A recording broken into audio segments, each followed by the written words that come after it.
Hello बच्चों। पिछली video में हमने acid base and salt chapter में एसिड एंड बेस कर लिए थे, ठीक है, और इंडिकेटर्स कर लिए थे, ठीक है। तो एसिड मैंने आपको बताया था पार्ट 1 में कि एसिड्स वो सब्सटेंसेस होते हैं जो सॉर होते हैं टेस्ट में, और बेस बिटर होते हैं टेस्ट में। और 3 टाइप के इंडिकेटर हमने पढ़े थे, ठीक है। इंडिकेटर वो सब्सटेंसेस होते हैं जो हमें ये पता लगाने में हेल्प करते हैं कि कोई चीज़ एसिडिक है या बेसिक, ठीक है। तो आगे वीडियो में चलते हैं, ठीक है। 3 टाइप के हमने इंडिकेटर किए थे, लिटमस, चाइना रोज एंड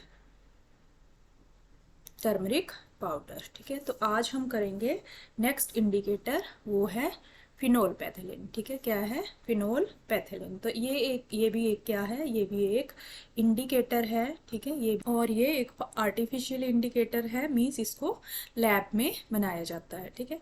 तो ये फिनोल पैथिलिन इंडिकेटर क्या करता है, जब हम इसको एसिडिक सोल्यूशन में ऐड करते हैं तो ये कलरलेस रहता है, ठीक है। कैसा रहता है ये? जब हम इसको एसिडिक सोल्यूशन में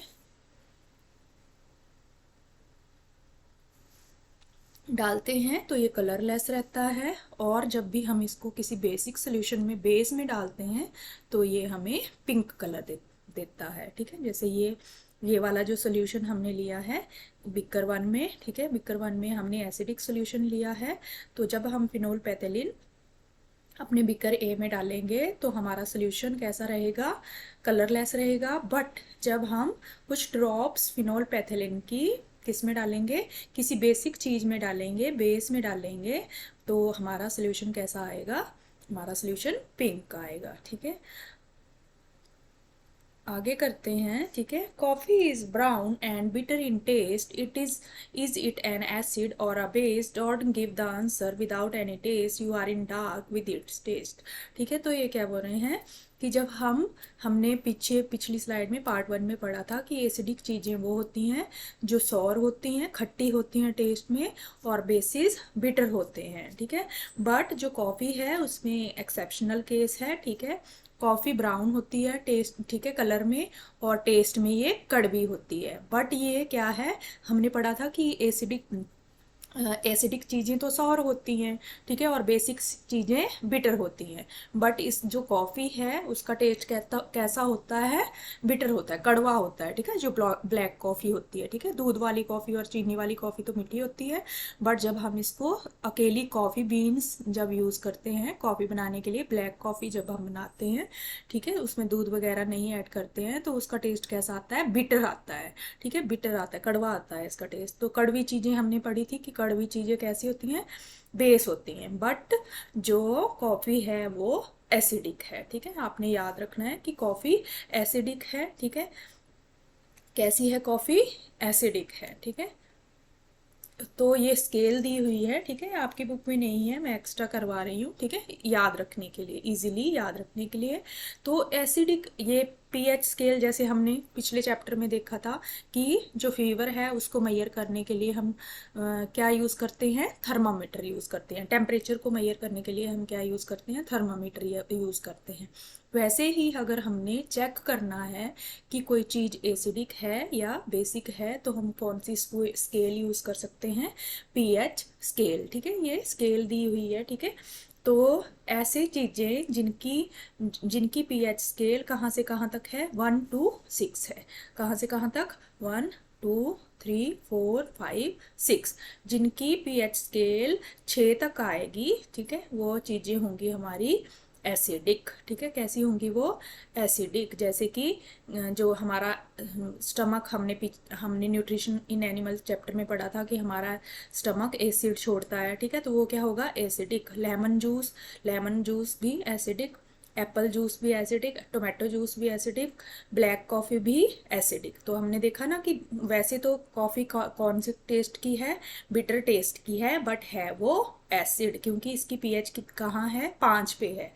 जो 6 के नीचे जो भी चीज़ें होंगी, 6 वैल्यू के नीचे जो भी पीएच स्केल पे चीज़ें होंगी वो एसिडिक होंगी, ठीक है। मिल्क भी क्या होगा? एसिडिक होगा।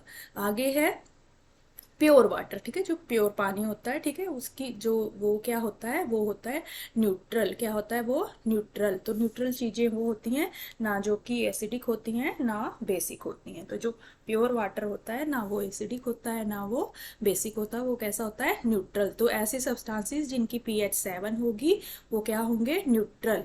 और ऐसे सब्सटेंसेस जिनकी वैल्यू 8 से लेके 14 तक होगी पीएच स्केल में, कहाँ से लेके कहाँ तक? 8 से लेके 14 तक जिनकी पीएच स्केल पे वैल्यू होगी वो होंगे बेसिस। जैसे कि एग, ठीक है, एग क्या है? बेस है। बेकिंग सोडा हमने किया था, ठीक है, वो भी क्या है? बेस। हैंड सोप जिससे हम हैंड वॉश करते हैं, ठीक है, अमोनियम सोल्यूशन जिससे विंडोज वगैरह साफ होती हैं, ठीक है, तो ये सारे सोल्यूशन क्या हैं? जो 8 पीएच स्केल 8 से लेके 14 तक हैं वो चीजें होंगी हमारी basic.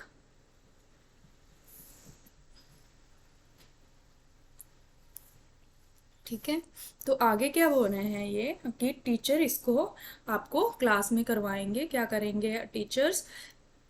Fill 1/4 of a test tube with dilute hydrochloric acid. तो अब एक क्या किया टीचर ने आपको ये लैब में बताया, टेस्ट ट्यूब ली और उसमें डाइल्यूट हाइड्रोक्लोरिक एसिड ले लिया, ठीक है। डाइल्यूट मीन्स उसमें क्या किया है टीचर ने ऐड? उसमें वाटर ऐड किया है, ठीक है, वो कॉन्सेंट्रेटेड नहीं है क्योंकि कॉन्सेंट्रेटेड जो हाइड्रोक्लोरिक एसिड होता है वो बहुत ही डेंजरस होता है, ठीक है। तो कैसा कैसा हाइड्रोक्लोरिक एसिड लिया टीचर ने? डाइल्यूट हाइड्रोक्लोरिक एसिड लिया है, ठीक है। और note down its colour, note down the colour of phenolphthalein solution also. अब क्या बोल रहे हैं, ठीक है, ये क्या किया हुआ है? एक्टिविटी ली हुई है। सबसे पहले एक टेस्ट ट्यूब ली, ठीक है, क्या लिया? टेस्ट ट्यूब ली, उसमें हमने क्या डाल दिया? डाइल्यूट हाइड्रोक्लोरिक एसिड डाल दिया, ठीक है। अब हमने उसमें क्या डालना है? फिनोल पैथिलीन। क्या डालना है? फिनोल पैथिलीन। फिनोल पैथिलीन क्या है? एक इंडिकेटर। तो इंडिकेटर इस फिनोल पैथिलीन का लाइट पिंक कलर होता है, ठीक है। तो अब जब हमने डाइल्यूट हाइड्रोक्लोरिक एसिड लिया और उसमें फिनोल पैथिलीन डाल दी तो मेरा जो सोल्यूशन रहेगा वो कैसा आएगा? वो कलरलेस रह जाएगा, ठीक है। कैसा रह जाएगा? कलरलेस रह जाएगा। अब मेरा सोल्यूशन कलरलेस क्यों रह गया? मैंने पीछे पढ़ा कि जो एसिडिक चीज़ें होती हैं वो फिनोल पैथिलीन का जब हम उसमें जो एसिड होते हैं जब उसमें हम फिनोल पैथिलीन डालते हैं तो वो अपना जो सोल्यूशन होता है, एसिडिक सोल्यूशन है, उसका कलर चेंज नहीं होता, या फिनोल पैथिलीन का कलर चेंज नहीं होता, वो वैसा ही रह जाता है, ठीक है। आगे है, अब क्या लिया मैंने जो अपना सोल्यूशन ये वाला लिया हुआ था जिसमें हाइड्रोक्लोरिक एसिड और फिनोल पैथिलीन लिया था, इसमें मैंने क्या किया? 1-2 ड्रॉप सोडियम हाइड्रोक्साइड की डाल दी, ठीक है। क्या कर दिया मैंने? सोडियम हाइड्रोक्साइड की बूंदें डाल दी इसमें। तो मेरे पास कैसा कलर आ जाएगा? मेरे पास पिंक कलर आ जाएगा। मीन्स जब हम इस सोल्यूशन में, कलरलेस सोल्यूशन में, जब सोडियम हाइड्रोक्साइड जो कि एक बेस है, क्या है? एक बेसिक चीज है ये, ठीक है, जब इसको हम इस सोल्यूशन में डालेंगे तो हमारे पास पिंक कलर आ जाएगा, क्योंकि फिनोल पैथिलीन क्या करता है? बेस के साथ रिएक्ट करके कौन सा कलर आ जाता है उसका? पिंक कलर आ जाता है, ठीक है। फिर अब मैंने क्या किया? इसी टेस्ट ट्यूब में मैंने कुछ ड्रॉप्स फिर से किसकी डाल दी? डाइल्यूट हाइड्रोक्लोरिक एसिड की, मतलब एसिड की बूंदें इसमें डाल दी। तो मेरे पास फिर से क्या हो जाएगा? फिर से मेरे पास कलरलेस सोल्यूशन आ जाएगा, ठीक है। और फिर से मैंने क्या किया? इसी टेस्ट ट्यूब में मैंने क्या किया? फिर से मैंने बेस डाल दिया, तो फिर से पिंक कलर आ रहा है, ठीक है। क्या डाल दिया मैंने? सोडियम हाइड्रोक्साइड डाल दिया तो पिंक कलर आ जा रहा है। तो मैं क्या समझ रही हूँ इस रिएक्शन से? इस रिएक्शन से हमें ये समझ आ रहा है कि जब हम फिनोल पैथिलीन को इंडिकेटर की तरह यूज़ करते हैं तो फिनोल पैथिलीन जो एसिड होते हैं, एसिड लिखा हुआ है ना, hydrochloric acid, dilute hydrochloric acid, तो जो फिनोल पैथिलीन है वो एसिड के साथ कलरलेस रहता है और बेस के साथ पिंक कलर देता है, ठीक है। क्लियर हो गया? ठीक है, आगे चलते हैं। क्लियर है? When we mix an acid and base, तो हम पूरे चैप्टर में एसिड एंड बेसिस के बारे में पढ़े जा रहे हैं, ठीक है। एसिड सॉर टेस्ट में होते हैं, बेस बिटर होते हैं, बहुत सारे इंडिकेटर होते हैं जिनको हम एसिड एंड बेस के लिए डिटेक्ट करने के लिए यूज़ करते हैं, ठीक है। तो अब क्या होगा, अब हम क्या कर रहे हैं, जो हम इतनी देर से एसिड और बेसिस पढ़े जा रहे हैं, अब उनको हम मिक्स करके देखेंगे कि क्या होगा, ठीक है। तो when an acidic solution is mixed with a basic solution, both the solution neutralize the effect of each other. तो क्या बोल रहे हैं कि जब भी हम क्या करते हैं, जब भी हम किसी एसिड या बेस को मिक्स करते हैं, ठीक है, क्या करते हैं, हम किसी एसिड या बेस को मिक्स करते हैं तो क्या होता है, वो एक दूसरे के इफ़ेक्ट को न्यूट्रलाइज कर देते हैं। क्या करते हैं, वो एक दूसरे के इफ़ेक्ट को न्यूट्रलाइज कर देते हैं, ठीक है। न्यूट्रलाइज मीन्स ख़त्म कर देते हैं एक दूसरे के इफेक्ट को। When an acid solution and a base solution are mixed in a suitable amount, both the acidic nature of the acid and the basic nature of the base are destroyed. मतलब ये क्या बोल रहे हैं, जब हमने एक किस अमाउंट में, एक सुटेबल अमाउंट में एसिड और बेस को मिक्स किया है, तो क्या होगा, जो एसिड और बेस होंगे वो अपना जो नेचर है उनका, एसिड का नेचर कैसा है एसिडिक, और बेस का नेचर कैसा है बेसिक, तो क्या होगा, उनका जो प्रॉपर्टीज़ होंगी, जो उनका नेचर होगा वो डिस्ट्रॉय हो जाएगा। The resulting solution is neither acidic nor basic, और ना जो रिजल्टिंग दोनों को मिक्स करने का, मिक्स करके जो जो सोल्यूशन बनेगा, ना वो एसिडिक होगा ना बेसिक होगा, ठीक है। जैसे मान लीजिए मैंने क्या लिया, कोई एसिड ले लिया एक और एक बेस ले लिया और उनको मिक्स किया, तो क्या होगा, अगर मैंने एक सूटेबल अमाउंट लिया है, तो जब मैं एसिड और बेस को मिक्स करूँगी तो मेरे पास जो सोल्यूशन बनेगा वो कैसा बनेगा, न्यूट्रल सोल्यूशन, और ना वो एसिडिक रहेगा ना वो बेसिक रहेगा, ठीक है। Touch the test tube immediately after neutralization. अब हमने जिस टेस्ट ट्यूब में उन दोनों चीज़ों को मिक्स किया है, जब हम उसको टच करेंगे तो हमें क्या होगा, फील होगा, ठीक है, क्या फील होगा। What do you observe in neutralisation reaction, heat is always produced or evolve. तो हम जब हम एसिड और बेस को मिलाएंगे तो हम क्या देखेंगे, हम वहाँ पे ऑब्जर्व करेंगे कि वहाँ पे हीट प्रोड्यूस हो रही है या हीट बाहर निकल रही है। The heat evolve raise the temperature of the reaction mixture. और जब हम टेस्ट ट्यूब को टच करेंगे तो हम क्या देखेंगे कि हमारी टेस्ट ट्यूब गर्म हुई है। क्यों गर्म हुई है, क्योंकि जब हम एसिड और बेस को मिक्स करेंगे तो वहाँ से हीट प्रोड्यूस होगी, ठीक है। हीट से हमें कैसी सेंसेशन आती है, वार्मथ की। तो जब हम टेस्ट ट्यूब को टच करेंगे तो हमारी जो टेस्ट ट्यूब होगी वो कैसी होगी, हॉट होगी, हल्की सी हॉट होगी। मीन्स क्या हुई है, जब भी एसिड और बेस का रिएक्शन होगा तो वहाँ पे हीट निकलेगी, ठीक है। और उससे जो रिएक्शन, जो मिक्सचर बनाया है, जो हमने एसिड और बेस का मिक्सचर बनाया है, उसका टेम्परेचर बढ़ जाएगा। In neutralisation reaction a new substance is form, this is called a salt. अब जो न्यूट्रलाइजेशन रिएक्शन होता है, जब भी हम एसिड और बेस को मिलाते हैं तो न्यूट्रलाइजेशन रिएक्शन होता है, उसमें जो नई चीज़ दोनों से बनती है, एसिड और बेस को मिक्स करके जो चीज़ बनती है उसको बोलते हैं सॉल्ट। क्या बोलते हैं उसको, सॉल्ट। द सॉल्ट में बी एसिडिक, बेसिक और न्यूट्रल इन नेचर, ठीक है। तो जो सॉल्ट बनेगा वो या तो एसिडिक हो सकता है या बेसिक हो सकता है या न्यूट्रल हो सकता है, ठीक है। तो न्यूट्रलाइजेशन क्या है, न्यूट्रलाइजेशन क्या हुई फिर, व्हेन द रिएक्शन बिटवीन, किसके बीच में, एसिड और बेस के बीच में जब रिएक्शन होगा तो उसी को क्या बोलेंगे, neutralisation.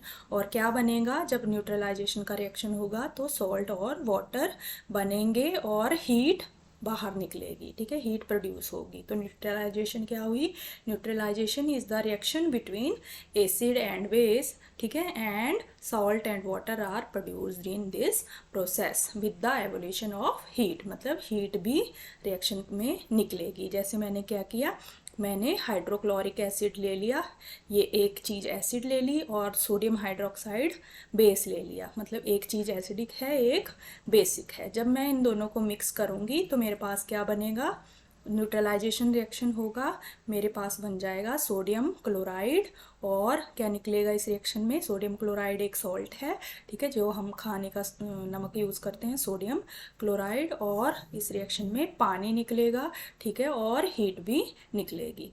बूजो added diluted sulphuric acid to lime water but will be the reaction mixture become hot और कूल। तो बूजो ने क्या किया, डाइल्यूट सल्फ्यूरिक एसिड लिया, एसिड के नाम से पता चल रहा है क्या चीज़ है, acidic, dilute sulphuric acid to lime water. Lime water हमने पीछे किया था, लाइम वाटर क्या होता है, बेस, ठीक है, बेसिक होता है। तो एसिड और बेस को जब भी हम मिक्स करते हैं तो क्या होगा, रिएक्शन कैसा होगा, दोनों के बीच में जो रिएक्शन होगा वो क्या होगा फिर, हॉट, वहाँ से हॉट जो हीट है वो इवॉल्व होगी, ठीक है। तो हीट हमारी, जब भी हम सल्फ्यूरिक एसिड और लाइम वाटर चूने के पानी को मिक्स करेंगे तो वहाँ से हीट निकलेगी, क्योंकि हम क्या कर रहे हैं, एसिड और बेस को मिक्स कर रहे हैं, जिससे क्या होगा, न्यूट्रलाइजेशन रिएक्शन होगा। और न्यूट्रलाइजेशन रिएक्शन में हमने पढ़ा कि हीट हमेशा निकलती है। तो न्यूट्रलाइजेशन रिएक्शन क्या हुए, ऐसे रिएक्शन जिसमें हम किसके बीच में रिएक्शन कर रहे हैं, the reaction between acid and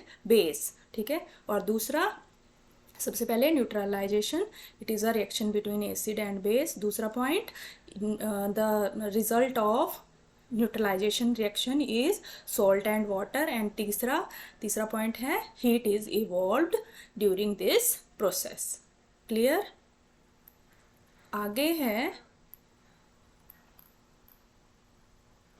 applications of neutralisation reaction in daily life, ठीक है। जो तो हमारी डेली लाइफ में न्यूट्रलाइजेशन रिएक्शन की क्या एप्लीकेशंस हैं। फर्स्ट है एंट बाइट, ठीक है। तो एंट बाइट मीन्स जब हमें किसी चींटी ने काट लिया। तो हमने जब पीछे एसिड बेस का पार्ट 1 किया था तो मैंने आपको बताया था कि जब भी हमें कोई चींटी काटती है तो हमारी बॉडी में जो हमें ईचिंग होती है, क्योंकि वो हमारी बॉडी में फॉर्मिक एसिड छोड़ती है, एक एसिड छोड़ देती है हमारी बॉडी में जिसका नाम है फॉर्मिक एसिड। तो अब न्यूट्रलाइजेशन रिएक्शन से हमें क्या फ़ायदे हैं, ठीक है। जो न्यूट्रलाइजेशन रिएक्शन मतलब एसिड और बेस के बीच में जो रिएक्शन है उससे हमारे क्या फ़ायदे हैं, ठीक है। तो क्या फ़ायदे हैं, when an ant bytes it inject the acidic liquid formic acid into skin. तो आपने याद रखना है, जब भी हमें चींटी काटती है तो हमारी बॉडी में कौन सा एसिड छोड़ती है, formic acid. The effect of this acid can be neutralized by rubbing moist baking soda, that is sodium hydrogen carbonate or calamine solution which contain zinc carbonate. तो ये बोल रहे हैं कि जब भी हमें कोई चींटी काटेगी तो हमें क्या हो जाती है, वो हमारी बॉडी में फॉर्मिक एसिड छोड़ देती है जिससे कि हमें ईचिंग होती है, ठीक है। तो ईचिंग जब हमें होती है तब हम उस पर क्या लगाएं कि वो जो एसिड है उसका रिएक्शन ख़त्म हो जाए, ठीक है। तो हमने बोला कि जब भी हम एसिड और बेस को मिक्स करेंगे तो न्यूट्रल हो जाएगा, मतलब वहाँ पे एसिड और बेस का रिएक्शन ख़त्म हो जाएगा। वो एसिड और बेस का रिएक्शन जो होगा, वो जो वहाँ पे उन दोनों का जो नेचर है वो ख़त्म हो जाएगा, ना एसिडिक चीज़ रहेगी ना बेसिक चीज़ रहेगी, वहाँ पे नया रिएक्शन बन के सॉल्ट बन जाएगा। तो जब हम अगर हमें चींटी ने काटा है तो हम क्या करेंगे, उस जगह पे हम क्या करेंगे, एसिड के इफ़ेक्ट को ख़त्म करने के लिए, जो फॉर्मिक एसिड है उसके रिएक्शन को ख़त्म करने के लिए हम वहाँ पे बेकिंग सोडा लगा लेंगे, ठीक है। किचन में होता है बेकिंग सोडा, मैंने आपको बताया था कहाँ यूज़ होता है बेकिंग सोडा, पेस्ट्री, केक और बिस्किट्स वगैरह बनाने में, ठीक है। तो उसका और क्या नाम है, सोडियम हाइड्रोजन कार्बोनेट या सोडियम बाइकार्बोनेट भी इसको बोलते हैं, ठीक है। और या हम इसमें कैलामाइन सोल्यूशन लगा सकते हैं। जो ये दोनों चीज़ें क्या हैं, ये दोनों चीज़ें बेस हैं जो एसिड के इफ़ेक्ट को ख़त्म कर देंगी। अगर मान लो हमें चींटी ने काटा है तो हम क्या लगा सकते हैं, बेकिंग सोडा लगा सकते हैं या कैलामाइन सोल्यूशन लगा सकते हैं, जिससे क्या होगा, जो चींटी ने हमारी बॉडी में फॉर्मिक एसिड छोड़ा है वो बेस के रिएक्शन के साथ ख़त्म हो जाएगा। क्लियर। तो पहली एप्लीकेशन हुई कि अगर हमें चींटी ने काटा है, ठीक है, तो उसने हमारी बॉडी में एसिड छोड़ा है तो हम बेस लगाएंगे तो उसका रिएक्शन ख़त्म हो जाएगा, ठीक है, फिर हमें खारिश नहीं होगी। दूसरी एप्लीकेशन है इनडाइजेशन। जब हमें इनडाइजेशन होगा तो न्यूट्रलाइजेशन रिएक्शन हमारी कैसे हेल्प करेगा। Our stomach contain hydrochloric acid, it help us to digest food, as you have learn in chapter 2, हमने चैप्टर 2 में किया था कि जो हमारा स्टमक है वो हाइड्रोक्लोरिक एसिड छोड़ता है, कि जो हमारी फूड खाने में, फूड को पचाने में हेल्प करता है, ठीक है, डाइजेस्ट करने में हेल्प करता है, फूड को डाइजेस्ट करने में, ठीक है। But too much of acid in stomach cause this in digestion, तो हमें पता है कि कभी कभार हम क्या करते हैं, ज़्यादा एसिडिक चीज़ें खा लेते हैं तो हमारे स्टमक में क्या हो जाती है, हमें इनडाइजेशन हो जाता है, एसिडिटी ज़्यादा हो जाती है, ठीक है, एसिड हमारी बॉडी में बहुत ज़्यादा बढ़ जाता है, ठीक है। Some time indigestion is painful, और हमें फिर क्या होती है, जलन होने लगती है या पेट में दर्द होने लगती है। To relieve indigestion we take an antacid such as milk of magnesia. अब क्या हुआ, हमने बहुत ही ज़्यादा एसिडिक चीज़ें खा ली है तो हमारे स्टमक में क्या बढ़ जाएगा, एसिड बहुत ज़्यादा बढ़ जाएगा। जब भी कोई चीज़ ज़्यादा अमाउंट में हो जाती है तो वो क्या होती है, हार्मफुल होती है। तो अब मैं क्या करूँगी, हम क्या करेंगे, जब हमें इनडाइजेशन हो रहा है, हमारे स्टमक में एसिड बढ़ गया है, तो एसिड को ख़त्म करने के लिए हम क्या यूज़ करेंगे, बेस यूज़ करेंगे। तो हम यहाँ हम क्या बेस यूज़ कर रहे हैं, मिल्क ऑफ मैग्नीशिया, ठीक है। क्रीमाफिन की, ये मैंने आपको बताया था कि जब भी हमारी एसिडिटी बढ़ जाती है पेट में तो हम बेस यूज़ करते हैं, जो कि है मिल्क ऑफ मैग्नीशिया, ठीक है, विच कंटेन मैग्नीशियम हाइड्रोक्साइड। और इसमें क्या होता है, बेस प्रेजेंट होता है मैग्नीशियम हाइड्रोक्साइड, जो कि क्या कर देगा, it neutralize the effect of excessive acid.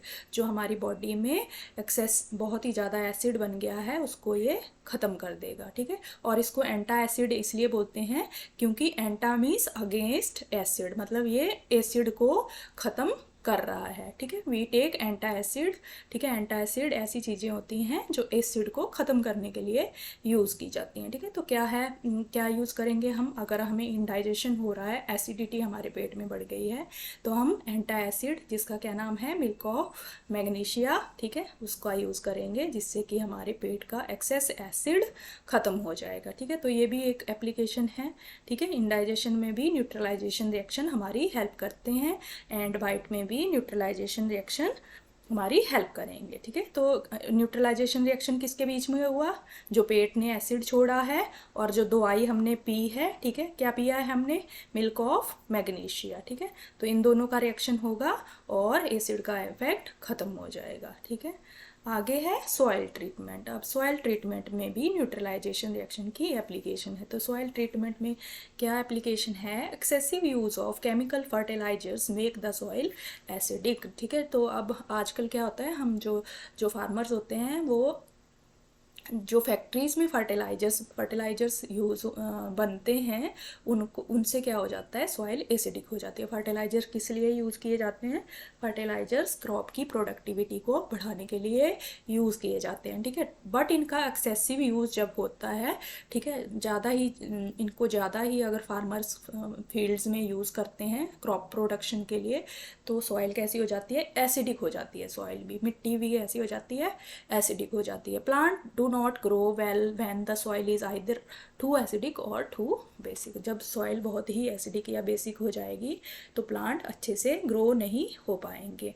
When the soil is too acidic it is treated with base like quicklime or calcium oxide or slaked lime or calcium hydroxide. तो जब soil बहुत ही acidic होगी तो acid का हम कैसे effect ख़त्म करते हैं, बेस ऐड करके, ठीक है। ये है, क्या है ये है हमारा केमिकल फर्टिलाइज़र जो कि एसिडिटी बढ़ा रहा है। तो हम क्या यूज़ करेंगे इसके इफेक्ट को ख़त्म करने के लिए, क्विकलाइम, ठीक है। क्या यूज़ करेंगे, क्विकलाइम और स्लेक्ड लाइम, ठीक है। कैल्शियम ऑक्साइड और कैल्शियम हाइड्रोक्साइड, ये दोनों क्या हैं, बेस हैं। जब इनको हम खेत में ऐड करेंगे तो ये खेत की एसिडिटी को, क्रॉप जो फार्म है, ठीक है, उनकी जो सॉइल है उसकी एसिडिटी को ये ख़त्म कर देंगे, ठीक है। क्योंकि soil, excessive use of fertiliser soil को क्या कर देता है, एसिडिक कर देता है, ठीक है। आगे मान लो, अब ये तो हो गया कि सॉइल एसिडिक है तो बेस ऐड कर दिया तो जो सॉइल होगी वो न्यूट्रल हो जाएगी, मतलब ना एसिडिक रहेगी ना बेसिक रहेगी। अब मान लो कि सॉइल कैसी है, सॉइल बेसिक है, मतलब सॉइल में बेस बढ़ गए हैं, तो क्या करना पड़ेगा हमें, if the soil is basic organic matter compost is added to it, ठीक है। तो ऑर्गेनिक कंपोस्ट क्या होती है, जो हम घर में खाद बनाते हैं, गोबर से जो खाद बनती है या सली जो किचन वेस्ट से जो खाद बनती है वो होती है कंपोस्ट, ठीक है। या जो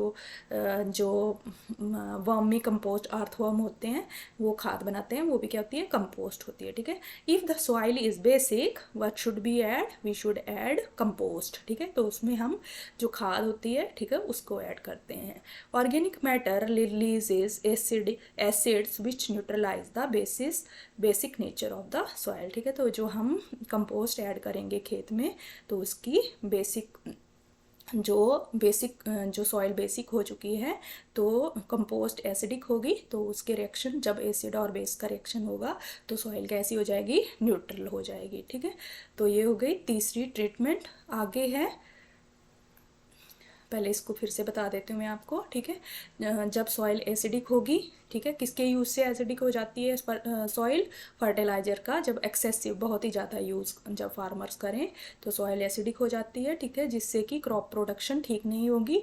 तो हम उसमें अगर बेस डालेंगे quick lime and slaked lime, ठीक है, quick lime and slaked lime powder होते हैं वाइट कलर के ये, ठीक है। इसको खेत में अगर हम स्प्रेड करेंगे तो सॉइल न्यूट्रल हो जाएगी। अगर सॉइल बहुत ही बेसिक है तो हम उसमें क्या ऐड करेंगे, तो हम उसमें कंपोस्ट ऐड करेंगे, क्योंकि कंपोस्ट कैसी होगी, एसिडिक होगी, ठीक है।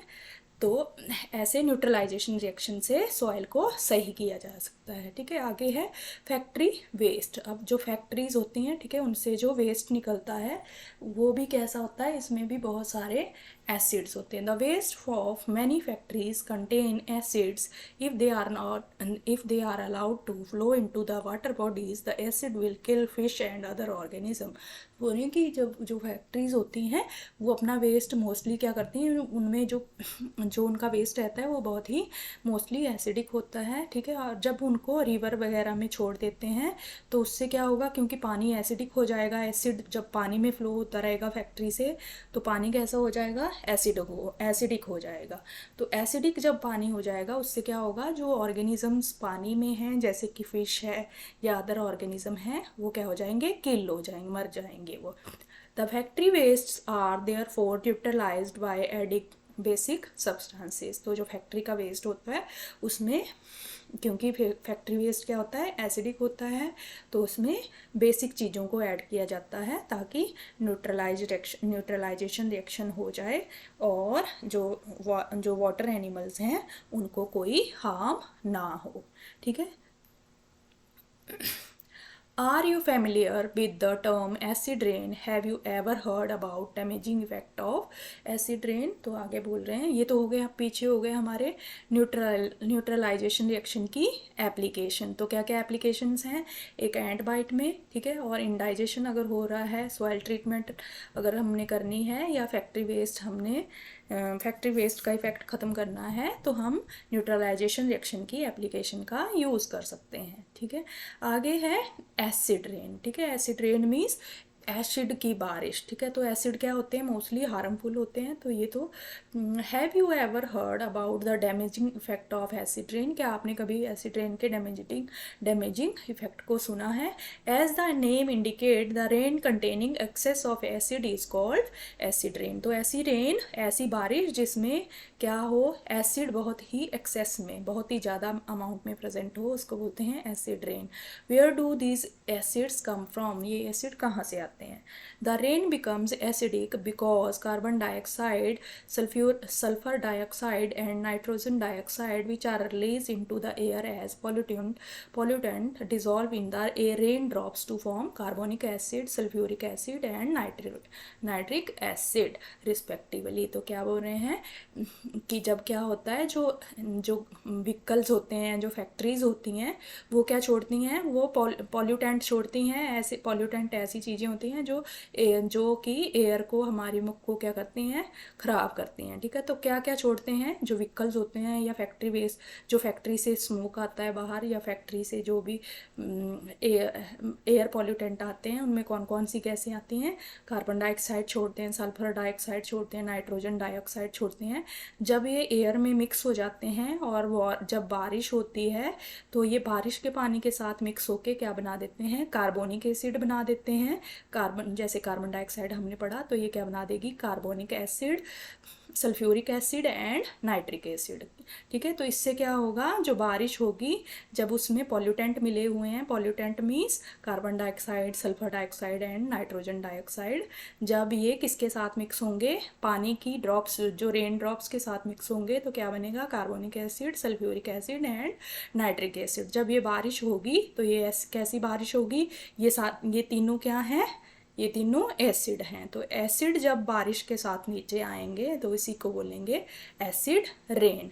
Acid rain can cause damage to building, historical monuments, plants and animal. अगर जो बारिश हो रही है उसमें एसिड बहुत ही ज़्यादा है तो क्या होगा, बिल्डिंग्स और हिस्टोरिकल मॉन्यूमेंट्स और प्लांट्स और एनिमल को डैमेज होगा। जैसे हमने ताजमहल का एग्जांपल लिया है। ठीक है, ताजमहल की जो दीवारें थी, क्योंकि वहाँ पे जो ताजमहल है, ठीक है, उसके आसपास क्या थी, बहुत सारी फैक्ट्रीज थी। ठीक है, तो फिर क्या हुआ, जैसे ही जो फैक्ट्रीज थी और जो पॉल्यूशन एयर में बढ़ रहा था, उसकी वजह से वहाँ पे क्या हुआ, रेन जो हुई, ठीक है, क्योंकि फैक्ट्रीज क्या कर रही थी, फैक्ट्रीज बहुत ही ज़्यादा पॉल्यूटेंट छोड़ रही थी, जैसे कि carbon dioxide, sulphur dioxide and nitrogen dioxide. उसकी वजह से क्या हुआ, एयर में क्या बन गया, बहुत ही ज़्यादा पॉल्यूटेंट बहुत ही ज़्यादा बन गए। और जब बारिश हुई तो बारिश के पानी के साथ मिलके ये जो गैसेज हैं, ठीक है, इन्होंने क्या बना दिया, carbonic acid, sulphuric acid and nitric acid बना दिया, जिससे कि जो ताजमहल की जो मार्बल थी वो सारी एसिड रेन की वजह से ख़राब हो गई। ठीक है, तो इसीलिए वहाँ से क्या कर दिया गया, वहाँ से फैक्ट्रीज़ को बंद कर दिया गया, ताकि एसिड रेन, जो पॉल्यूटेंट हैं हवा में, वो ना बढ़ें और जो बारिश हो वो नॉर्मल बारिश हो, ना कि एसिडिक रेन। तो एसिडिक रेन क्या हुई, ऐसी रेन जिसमें क्या है, ऐसी रेन जिसमें एसिड बहुत ही ज़्यादा हैं। जैसे कि ये एग्जांपल आपने याद रखने हैं, carbonic acid, sulphuric acid and nitric acid. कैसे बनते हैं ये, जब carbon dioxide, sulphur dioxide and nitrogen oxide dioxide किसके साथ मिक्स हो जाते हैं, रेन ड्रॉप्स, जो बारिश की बूंदें हैं उनके साथ मिक्स हो जाते हैं, तो जो रेन होती है वो कैसी रेन होती है, एसिडिक रेन होती है। ठीक है, तो एसिडिक रेन से बहुत ही जो बिल्डिंग्स होती हैं उनको डैमेज होता है, मॉन्यूमेंट्स जो होते हैं उनको डैमेज होता है, और प्लांट्स और एनिमल्स को भी डैमेज होता है। ठीक है, तो इस चैप्टर में हमने किया, ठीक है, फुल चैप्टर हमारा कंप्लीट होता है। एसिड आर सार इन टेस्ट, एसिड खट्टे होते हैं टेस्ट में, generally bases are bitter in taste and soapy to touch. ठीक है, बेसिस बिटर होते हैं और जब हम उनको टच करते हैं तो हमें सोप जैसी फीलिंग आती है। Asset turns blue litmus red. ठीक है, हमने इंडिकेटर किया था लिटमस पेपर का, एसिड ब्लू लिटमस को रेड कर देते हैं और बेसिस रेड लिटमस को ब्लू कर देते हैं। और न्यूट्रल सब्सटेंसेस क्या होते हैं, ऐसे सब्सटेंसेस ना जो कि एसिडिक होते हैं ना बेसिक होते हैं। ठीक है, और इंडिकेटर्स क्या होते हैं, ऐसे सब्सटेंसेस जो एसिडिक, बेसिक और न्यूट्रल सॉल्यूशन में डिफरेंट डिफरेंट कलर देते हैं। तो ठीक है, तो या टेस्ट करने के लिए, ये टेस्ट करने के लिए कि कोई चीज़ एसिडिक है या बेसिक है या न्यूट्रल है, तो हम इंडिकेटर का यूज़ करते हैं। An acid and a base neutralize each other and form a salt. ठीक है, एक एसिड और बेस क्या करते हैं, एक दूसरे को क्या कर देते हैं, एक दूसरे का असर ख़त्म कर देते हैं, एक दूसरे को न्यूट्रलाइज कर देते हैं और वो साल्ट बनाते हैं। इस सॉल्ट में भी एसिडिक और बेसिक और न्यूट्रल इन नेचर। एसिडिक जो सॉल्ट बनता है, एसिड और बेस के मिलने से क्या बनता है, सॉल्ट बनता है। तो वो एसिडिक भी हो सकता है, बेसिक भी हो सकता है और न्यूट्रल भी हो सकता है। ठीक है, तो इस चैप्टर में हमने एसिड, बेसिस एंड सॉल्ट किए। ठीक है, और हमने पार्ट 1 और पार्ट 2 में ये वीडियो की। नेक्स्ट वीडियो में हम इस चैप्टर के क्वेश्चन आंसर्स करेंगे, और आप मेरी सारी वीडियो 7th क्लास साइंस की सारी वीडियो प्लेलिस्ट में जाके देख सकते हैं, उनमें सभी चैप्टर की फुल एक्सप्लेनेशन और क्वेश्चन आंसर सॉल्व किए हुए हैं। Thanks for watching.